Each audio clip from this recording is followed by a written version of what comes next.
ሰላም ጤና ይስጥልን የተከበራችሁ ቤተሰቦቻችን እንደምን አምሽታችኋል? ምሽቱን አበይት መረጃ ወደ እናንተ እናደርሳለን። አብራችሁን ቆዩ። ኤርትራ ሰራዊቷን በአስቸኳይ ከግዛቷ እንድታስወጣና ለድርድር ዝግጁ እንድትሆን ኢትዮጵያ ጠየቀች።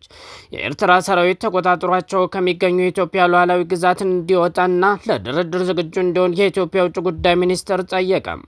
የኢትዮጵያ ውጭ ጉዳይ ሚኒስትር ቅዳሜ ጥር 30 2018 ዓ.ም ለኤርትራው የውጭ ጉዳይ ሚኒስትር በጻፈው ደብዳቤ ላይ ኤርትራ የኢትዮጵያን ሉዓላዊ ድንበርን በመጣስ በሰሜን ምስራቅ አቅጣጫ የሚገኙ አካባቢዎችን ተቆጣጥራ እንደምትገኝ ገልጿል።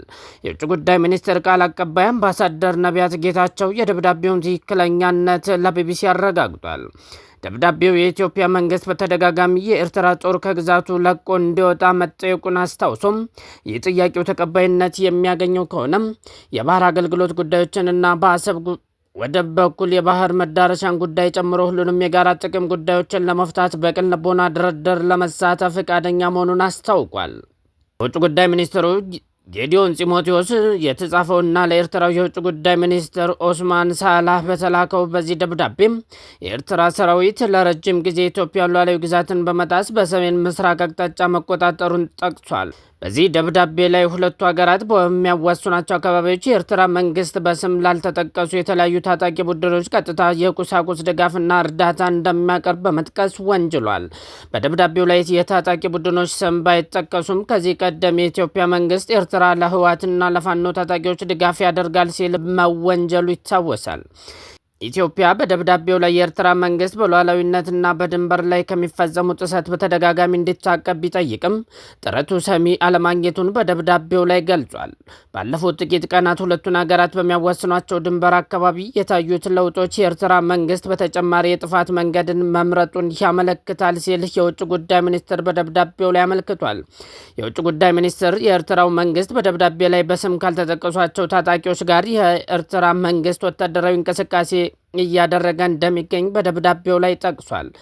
በሰሜን ምስራቃዊ የኢትዮጵያ ድንበር የኤርትራ ጦር ወታደሮች ወደ ኢትዮጵያ ግዛት ዘልቀው መግባታቸውና በሰሜን ምዕራብ የሀገሪቱ ድንበር ደግሞ የኤርትራ ጦር ከአማጺ ቡድኖች ጋር እያደረገ ያለውን የጋራ ወታደራዊ እርምጃ ጸብጫሪነት ብቻ ሳይሆን ፍጹም የሆነ ወረራ ነው ሲል ድርጊቱን አውግዟል።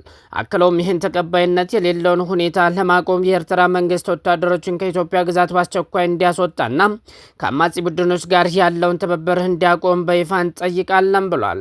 የሁለቱን ሀገራት የጋራ ብሔራዊ ጥቅምን ባስከበረ መልኩ በላቀ የመከባበር ስሜት ለመከባበር ዝግጁ ነን ያለው የውጭ ጉዳይ ሚኒስትሩ ደብዳቤ አሁን በኤርትራ በኩል የተከፈተው ትንኮሳ ግን በምንም መዘዘኛ ተቀባይነት የሌለው መሆኑንም አስታውቋል። አክሎም ኤርትራ ሰራዊቷን በአስቸኳይ እንድታስወጣና ለሰላማዊ ድርድር ዝግጁ እንድትሆን በይፋ እንጠይቃለን ሲል በአጽንኦት ተናግሯል። ለግማሽ ምዕተ ዓመት ያህል ሁለቱም ሀገራት በማያባራ ግጭት ላይ እንደኖሩ የሚያብራራው ደብዳቤው የአይነቱ የግጭት አዙሪት በውይይትና በዲፕሎማሲያዊ ጥረት አልባ ሊያገኝ የሚችልበት እድል እንዳለ በመግለጽ በኤርትራ በኩል በጎ ምላሽ ከተገኘ የኢትዮጵያ መንግስት ልዩነቶችን በሰላማዊ ድርድር ለመፍታት ዝግጁ መሆኑን ያብራራል።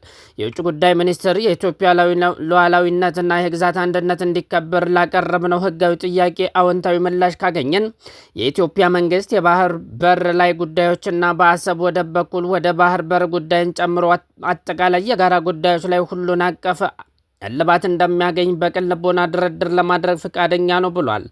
በኤርትራ መንግስት በኩል እስካሁን ለዚህ ደብዳቤ የተሰጠ ይፋዊ ምላሽ የለም።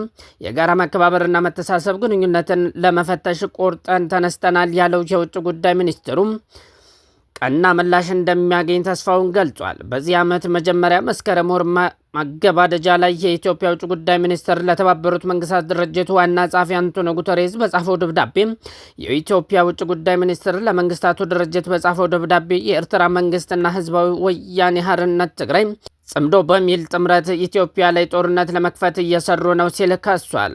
በጥር ወር መጀመሪያ ላይ ደግሞ የኢትዮጵያ ፌዴራል ፖሊስ የኤርትራ መንግስት ከኢትዮጵያ የውስጥ ባንዳዎችና ታሪካዊ ጠላቶች ጋር በማበር በትግራይ ህወሓት በኩል የተላኩ ያላቸውን ከ56,000 በላይ የተለያዩ የጦር መሳሪያ ጥይቶችን በቁጥጥር ስር መዋሉን አስታውቋል።